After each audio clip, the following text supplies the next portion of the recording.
Live from New York. It's the show that hasn't seen an eclipse since Brew was in 5th grade. That's what he said. And what was his reasoning for I was it? exaggerating. I've been working. Too busy. Too busy. You guys were kids when I started working. That's true. I don't even know if Nick was born. What does that have to do with Just looking, just glance at the sky. Give it a look. You seen one eclipse? You kind of seen them all. I mean, that's the truth. Back-to-back 30-point championship games. Brew, without a championship, is Caitlin Clark still in the GOAT conversation? She's on the periphery. She's on the periphery because of what she's accomplished. The impact on the game, but she's not the GOAT. It's only fair, all right? It's only fair when we have quarterback in the NFL, college male player, NBA player, rings come into play. You're not in the conversation without a ring. Dan Marino, some say the best they've ever seen sling, way ahead of his time. Yeah. No ring. As much respect as we give Marino, we kind of scoff at the notion of could he be the GOAT.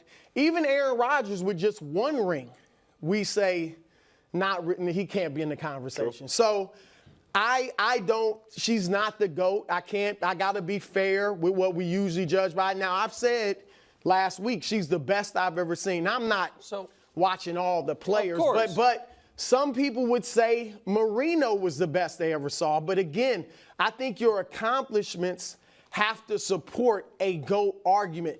I say Patrick Mahomes. We all say he's the best I've ever seen. But I would say not yet. He's not the GOAT just yet. So, and I also think this.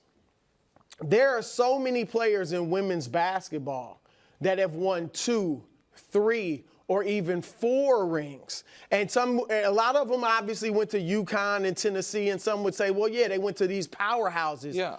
But you also could look at it like they also sacrificed individual stats. Now, had they gone to a school where they were the show, they could have put up big numbers. So there's no one from UConn in the top 10 in scoring.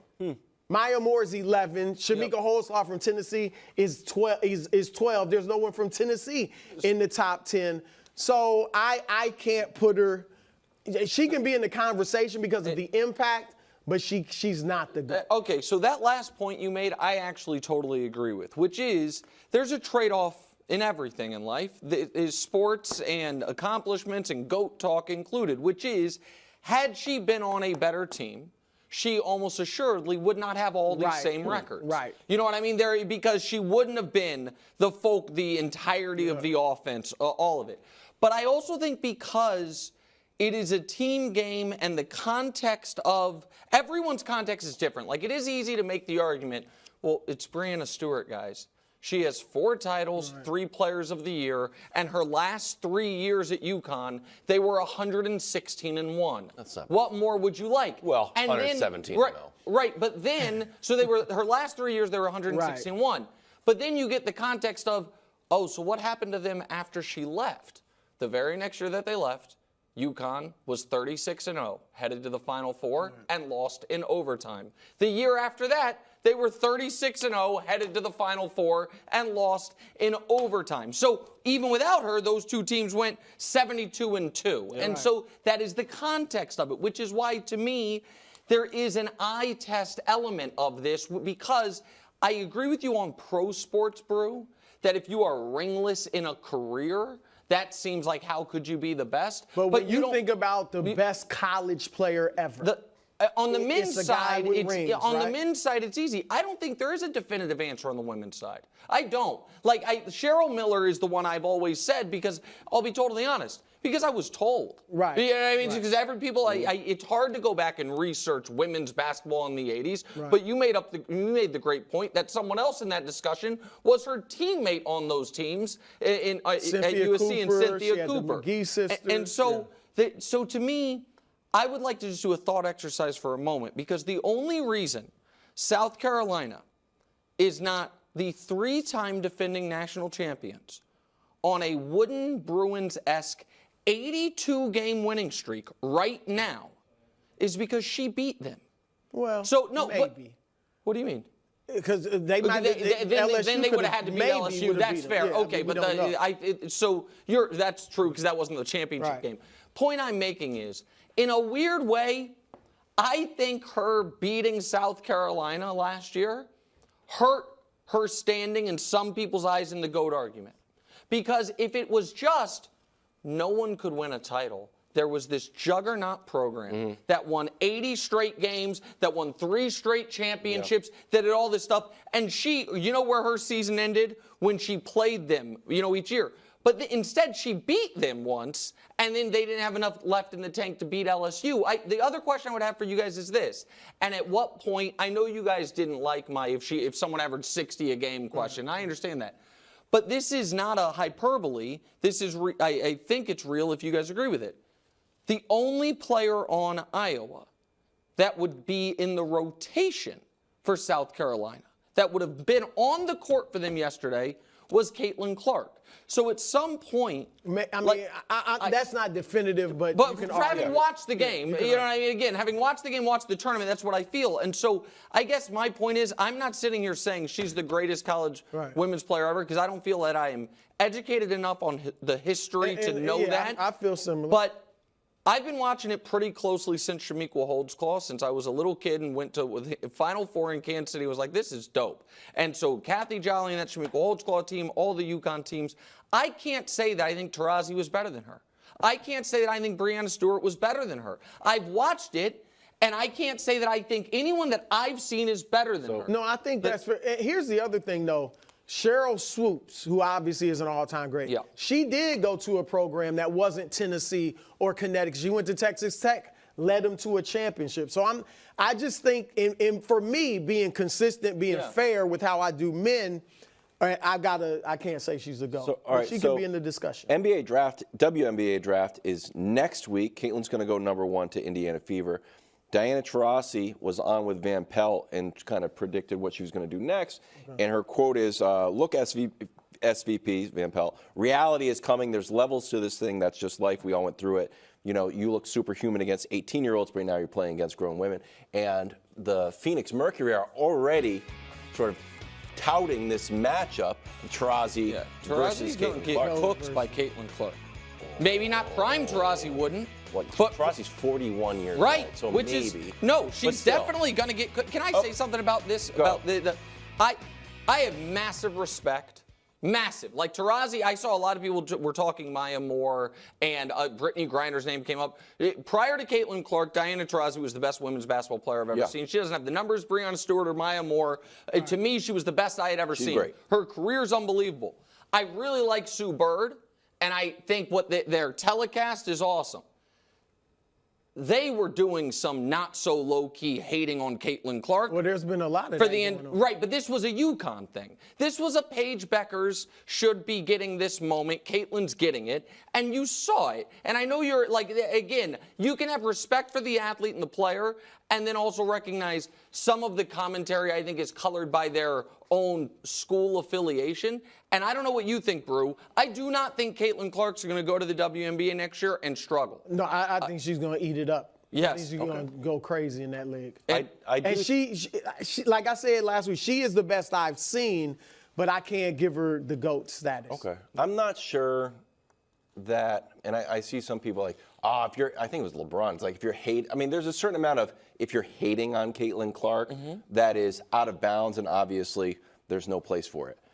If you are saying Paige is better than Caitlin Clark, and we're going to ride with our UConn Huskies, and she's going to come into the WNBA, and I can't wait, and we're putting ads out, I think that is exactly what women's basketball and WNBA needs. Hold on, to be clear, like somebody said, oh man, women's basketball's now got to the point to where it's all a GOAT debate, and we're doing it obviously now. Can I just say something that's actually that once your sport has graduated to the silliest conversations, it actually means it is crossed over. Great. And but you are right. That'll be great for the league. And I just want to, because maybe I said it weird. Well, I also now I need to defend. So I want to make it clear. I don't think what Diana said was out of bounds.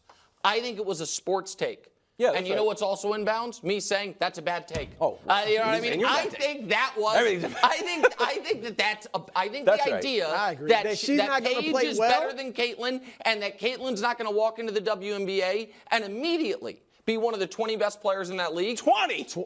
I hope so. I think she'll be better than 20. I think she'll be one of the top 10. I do too, but their commentary was she's about to be playing with grown women and she's going to struggle. And I'm saying I disagree. I think that is a fair take, but a bad take. Yeah, that's all. She's gonna Maybe get a little Wembanyama-esque, like start off a little slow and then get it halfway through the year. I think she's going to play tremendous. I think she's going to immediately be one of the best players in the league. I do too. All right, be good. Yeah. Dawn Staley wins her 3rd championship in 7 years, undefeated season. She's 109-3 in her last 3 seasons. Let's take a look at her resume. Win percentage, .901. Finals 4, 6 national titles, 3. So what's next? Scott Fowler of the Charlotte Observer says Staley's next challenge should be coaching the Charlotte Hornets. Actually seems like a bit of a punishment, but it's an interesting idea. Nick, your reaction. All right, first I've had the pleasure of being able to meet and talk with Dawn Staley a couple times in my life. She's like one of those people that, at least for me, you're almost makes you nervous being around. Like you don't want to you want to impress them. Like she just carries a real presence. Like this is the first time I met you, bro. But I just want to give. She took over in 2009 and they were 10-18 her first year. They didn't win their first SEC championship for 5 years in 2014. And man, once she got it rolling, 2015, she makes her first Final Four. 2017, the national championship. 2020, they would have won it, I believe. The pandemic canceled the tournament. They were, I think, 32-1, and they don't get a tournament. You know what I mean? And now she could have won 3 in a row and has won 2 of the last 3, which is to say, everything else she does at South Carolina is gravy. And I understand people saying the Charlotte Hornets should do it. I wonder why the University of Kentucky wouldn't call. On the men's side of things. So that is a program where Pitino won, Tubby won, Coach Cal won, and I look at the NBA and some of the best coaching jobs. I think she could do it because people are like, are people going to listen to, a woman telling them how to, I don't think the Timberwolves are like Chris Finch really got down at his D3 basketball or Dagenham. Our friend of the show, Danny Parkins, just wrote a book, Pipeline to the Pros, about how so many of the guys that are head coaches or GMs were D3 basketball players. I bet a lot of men's players respect her playing career more than somebody that played, you know what I mean, like Jeff Van Gundy's playing career or things like that. So I think she could do it.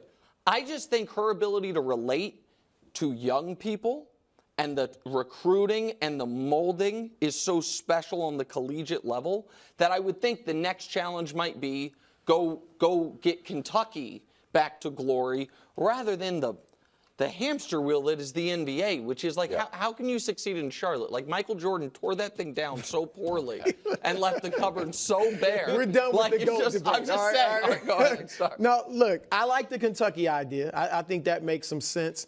And a lot of people, like you said, whether it's the NBA or men's college players may say, well, will they listen to a woman? Will they let her be an authority? Look, in the NBA, their last 2 CEOs of the Players Association, which the players choose, have been women. Oh, yeah. So they're showing that they will listen to the authority of a woman. So if I'm either of these, I'm not just giving her the job, but I would love to talk to her if I'm them. So let me go to Charlotte. Definitely, I will put her on the list and talk to her. But I don't think, look, most guys that have come from college to coach the NBA have not succeeded. And I'm talking about guys that have won. Calipari, Rick Pitino, Jerry Tarkanian. You can go, and then there's those are the ones that have won one champion. Who? Brad Stevens won. Brad Stevens did a good job, and Billy Donovan, okay. Billy Donovan, They haven't won a championship. But most haven't. I mean, we could Mike Montgomery and Lon Kruger and guys like. So it's a tough jump. So if I were the Hornets, I might put her on the list. But no, I'm not just giving her the job. I think that's crazy. So, Kentucky is a good situation for her. But I don't like either of them. You just want her to stay? I want her to stay. I think what makes college sports interesting is the churn of players and the consistency of coaches and programs, right? So it's like Calhoun has been at UConn for 39 years. So it's like Calhoun. I'm sorry, Gino's been at Calhoun was there. Calhoun has also been there. Yeah. Sorry, Gino's been there for 39 years. So I like the idea of her just being the anchor of South Carolina. They're always there. The players. She had new starting five this year. It's not going to, like, what we have seen particularly in the women's game is you can have a decade-plus run of running it. You know what I mean? Pat Summitt ran the game for my entire youth. To Gino. Right, and then Gino ran it on a level even higher than Pat did for the better part of 15 years, and now she appears to be at the beginning of that to where it could keep going. That's for sure. Now we'll talk about UConn. Purdue versus UConn. Me versus Dusty. Dusty is so melancholy. I mean, leave him alone. I see no confidence. He's so nervous. I see no confidence whatsoever. Dusty's our big Purdue fan. Oh my gosh, it's sad. But anyway, I give him a 25 to 30% chance. 25 to 30. Yeah, which I think is 27.5. Yeah, about that. Now, I think the key is their formula is they got the big man, obviously Zach Edey, inside, and they shoot it well from three. They're one of two teams in the nation that shot 40% from three. So obviously the key is Edey's got to punish them inside to the point where they have to double him, and then they got to hit those threes. Now, that's the thing, because they got Klingon with UConn, who's 7'2". So he should at least be able to match up somewhat with Edey. So I think it's going to be a challenge, but if Edey can play well inside and they can hit their threes at a high level, then I'll give them a shot. 50% maybe. I mean, look, I've seen stranger things happen. Yeah, but and this is dope because it's pretty rare actually, especially in the last 20 years of college basketball, to get the pretty clear-cut two best teams throughout the year to be able to play in the Final Four. I mean, if people watch this show regularly, whenever we would do our college basketball promos, like back in November or December, Wildes would be joking but serious about UConn or Purdue kind of toggling that 1 and 2 rating back and forth. And it is a cool matchup because it will give young people a bit of an idea of what professional basketball used to look like. Yeah, I like it. You know, where the focal point is a dominant big man is what I mean. You know what I mean? To where I understand. It's not exactly a perfect comp, but it's just they play through a 7-footer that they're going to live or die with. I am curious what UConn is how they're going to react to their big guy not being the biggest guy on the court for the only game they've played like that all year. And I want Purdue to win because I want Dusty to be happy and I want Wildes to feel pain. But I also can't get past this. UConn's not just 11-0 in their last 11 tournament games. Yeah. They have covered 11 straight spreads. Oh, you love that. Well, it's impossible, and the fact that I have not made $1 off it is just maddening. In fact, I think I bet against them a couple times last year. Why did you do that? Last year. And so you've been saying all year that no one can come close to UConn. Yes. And I'm rooting against you, but I think you're right. So we think Zach Edey's going to get his. I think it's going to be very similar to what we just saw with Iowa. Like, you have one star player, they're going to get theirs. But maybe if we can slow down everybody else, you're going to have a hard time really ratcheting it up.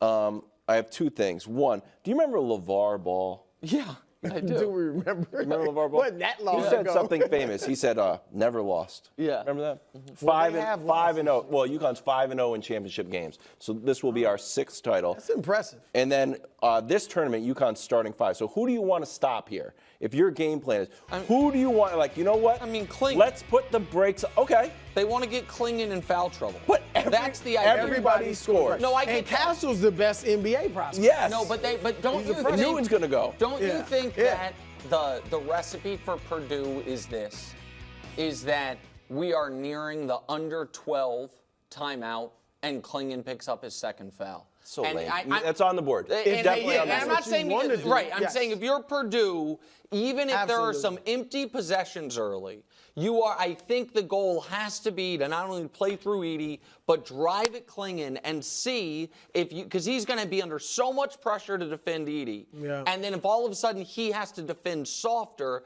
that's when Edey can really take advantage. Like, that's just what I think. Because UConn is clearly the better team. You're right about that. It's an odd refereeing assignment. Like, You got to think like two big guys, like let them play a little bit. I agree. I agree. Don't let UConn get. The refs decide another UConn game. Don't get me started. John Calipari leaving Kentucky, finalizing a 5-year deal with the Razorbacks. Coach Cal, 15 years at UK, went from great to good. First 6 years, 4 Final Fours and a 2012 championship with AD. Last 9 years, no Final Fours and losses to Oakland and St. Peter's. Brew, your reaction? Well, I was one of those that thought Cal should have got fired after this year's tournament. And I think this works out for all three parties, for Cal, for Kentucky, and for Arkansas. For Cal, even though they brought him back, it was going to be ugly with those fans. It was ugly last year. It was toxic there last year with the fans and Cal, and this year would have been even worse. So he needed to get out of that situation, all right? The only reason they kept him, I think, was because he had $33 million left if they fired him. So for Kentucky, you get to get rid of him, which they probably wanted to do, and then you're not on the hook for that money. And for Arkansas, which has still been Eric Musselman did a good job there. This year they struggled, but for the most part, he did a good job. But Cal is just on a different level from Musselman in terms of college basketball. And so I think he brings a panache. He probably brings the type of recruits they haven't had in mass since Nolan Richardson was there, like NBA caliber, players in the future. Corliss Williams walking through that. Scotty Thurman, whatever. But so I think this takes him to another level, gives him a shot in the arm. And so I like it for all three. Classic 2 for Colin Cowherd.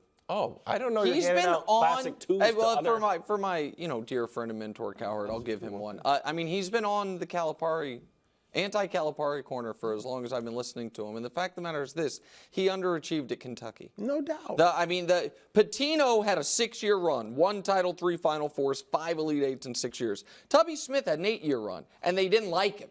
Won a championship, made a Final Four, made 4 Elite Eights. Cal. It was awesome for 10 years and underachieved in those. 1 championship, 4 Final Fours, 7 Elite Eights, just the 1 ring. And the 5 years since then, they haven't even been to the Sweet 16. And so all the naysayers that were like, great recruiter, not a great tactician, all that stuff. And I like Cal, and I've always kind of defended him. But it's an ignominious end. And if he doesn't get Arkansas back to where it was with Nolan Richardson, it's going to be like, wait, John Calipari ended his career where? It's going to feel weird. He'll come back around. I don't know, man. Thanks for watching. Subscribe here to get more from the show and to check out clips from other shows on FS1.